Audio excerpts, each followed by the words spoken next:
ผ่ามะพร้าวใส่หนึ่งก้อยทุกคน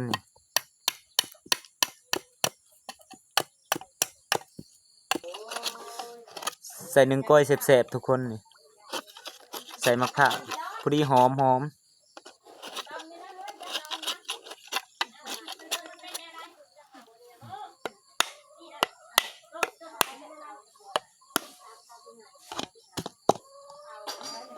เอาน้ำไว้ให้ร้านนี่เอาน้ำทงน้ำไว้ให้เด็กน้อย